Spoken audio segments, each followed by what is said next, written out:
Um livro lançado hoje na Europa revelou que o Papa Francisco decidiu simplificar as cerimônias fúnebres dos pontífices, inclusive a dele próprio. Um Papa que narra o próprio enterro. Francisco decidiu que o seu corpo não será velado fora do caixão, como prevê a tradição dos funerais papais. O mesmo vale para os que virão depois dele. O de Bento XVI foi o último corpo exposto fora do caixão. Estou revisando o ritual para que os papas sejam velados e enterrados como qualquer filho da igreja, disse Papa Francisco. Fazer 2 velórios era excessivo, que haja apenas um, e com o Papa já no caixão, como em todas as famílias, não haverá mais cerimônia de fechamento do caixão. Tudo será feito na mesma cerimônia. O Papa Francisco confirma que prefere ser levado à igreja de Santa Maria Maggiore, com a qual tem grande conexão espiritual, e não à Basílica de São Pedro. Será o primeiro a ser sepultado em outro lugar, desde Leão XIII, em 1903.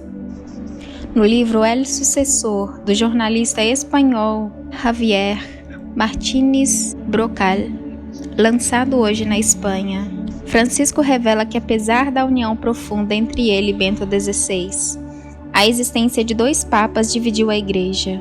Francisco afirma que o secretário particular de Bento XVI, Monsenhor Georg Gens, mantinha o Papa emérito em isolamento e que o secretário apoiou cardeais ultraconservadores que acusaram Francisco de heresia, depois de que ele se posicionou a favor das uniões civis entre pessoas do mesmo sexo.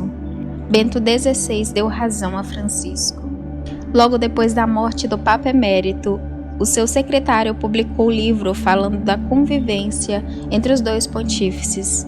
E sobre isso, o Papa Francisco comenta que no dia do funeral tenha sido publicado um livro que fala mal de mim, contando coisas que não são verdadeiras. É muito triste. Lamento que Bento XVI tenha sido usado. Vivi isso como uma falta de nobreza e de humanidade. Francisco revela ainda detalhes do conclave que elegeu Bento XVI em 2005. Conta que impediu que cardeais sabotassem a eleição de Joseph Ratzinger e que depois os 2 decidiram juntos quem deveria ser afastado por vazar documentos secretos do Vaticano. O Papa Francisco fez muito elogios a Joseph Ratzinger, afirmando que ele foi um progressista durante o Concílio Vaticano II, nos anos de 1960, que modernizou os ritos da Igreja. E depois, em 2013, a renúncia significou um gesto muito avançado, disse o Papa Francisco.